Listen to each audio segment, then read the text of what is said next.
Hello everyone and welcome back to another video on the channel. Today we're going to be discussing if Resident Evil 4 is worth playing before the remake comes out. First things first, I want to do a big shout out to a fellow YouTuber and a friend Luxan. His videos currently consist of GTA and Red Dead guides, so if you're interested in that, then why not subscribe to him. He's the one that's been making all the thumbnails on the channel, so once again a big shout out to Luxan. Anyway, moving on to the video. Not so long ago I found out that there will be a Resident Evil 4 remake released next year. This caught my eye as I've wanted to play the original Resident Evil 4 for a very long time. However, I was hesitant to play it as the game first released in 2005, meaning it'd be a 17-year-old game by now. Because of that, I thought I might not enjoy it and I might as well wait for the remake. But after suddenly taking inspiration from a certain Actman and a 50% off Steam sale, I was motivated enough to give this game a try.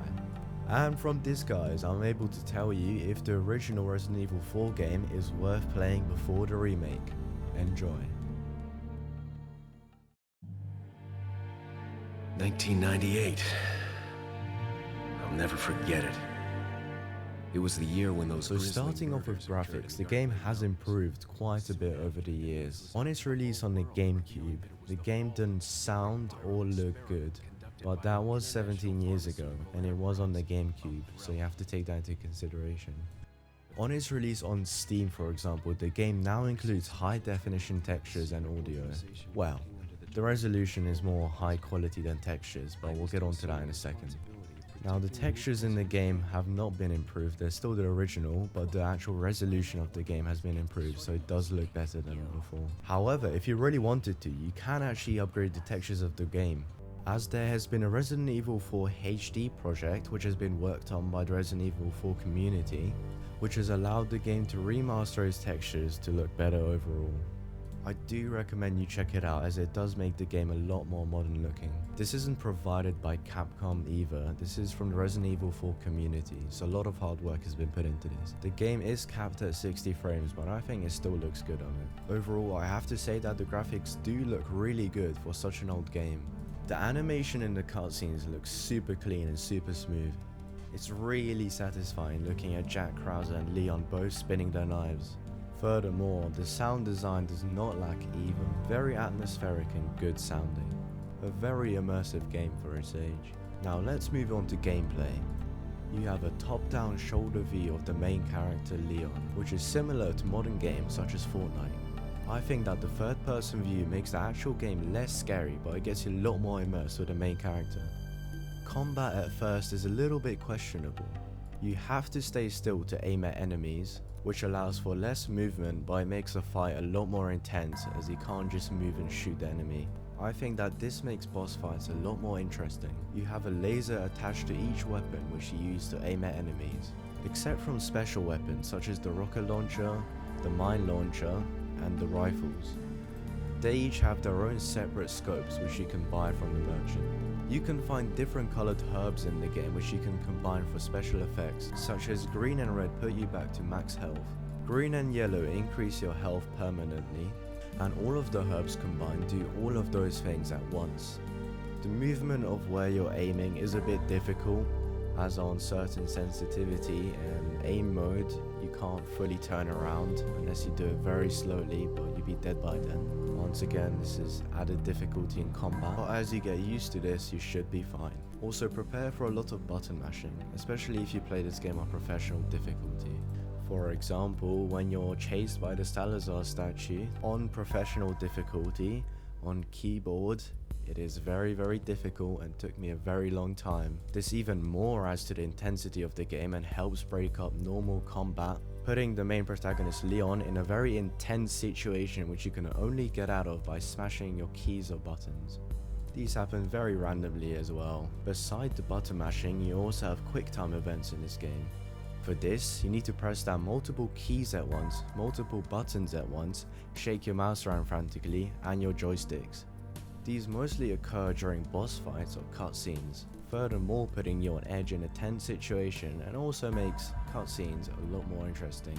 All of Leon's weapons can be upgraded and bought from the merchant as previously mentioned. The merchant is a very cool, mysterious character, also a great entrepreneur.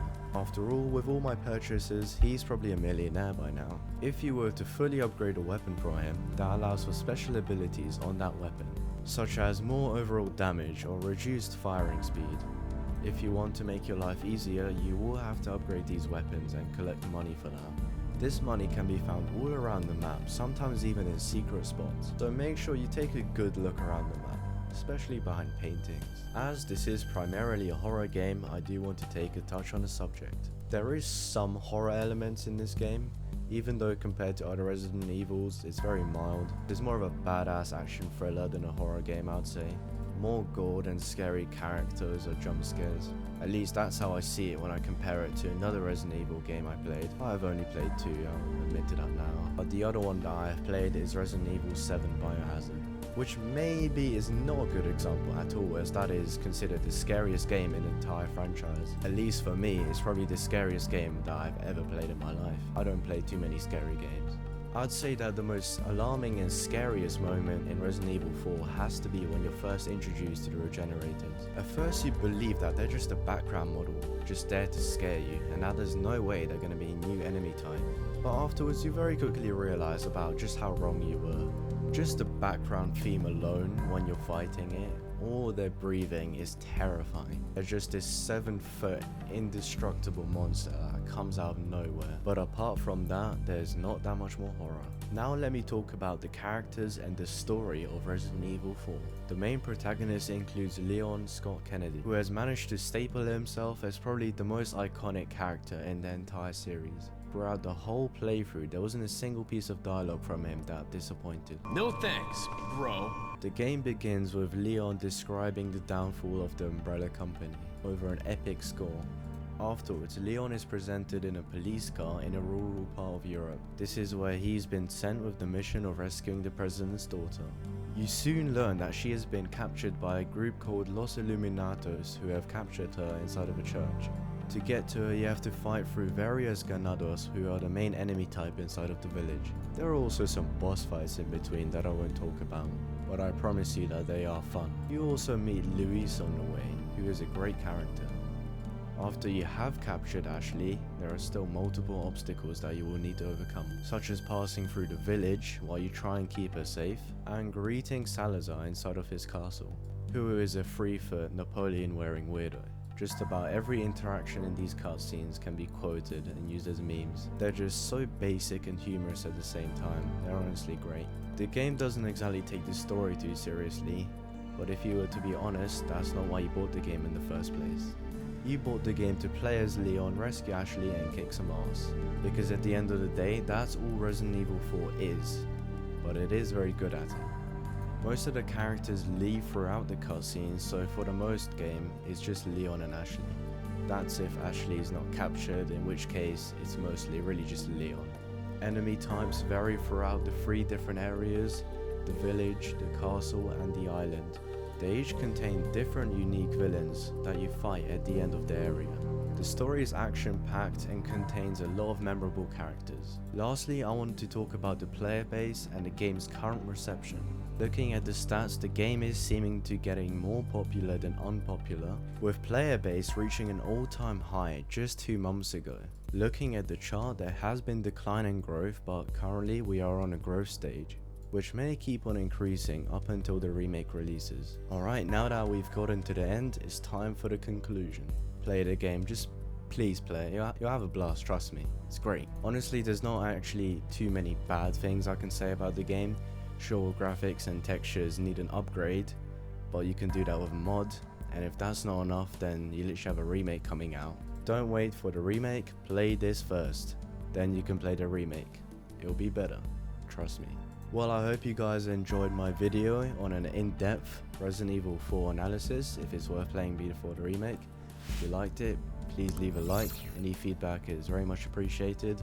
If you want more content like this, make sure to subscribe, and I'll see you guys next time. Goodbye.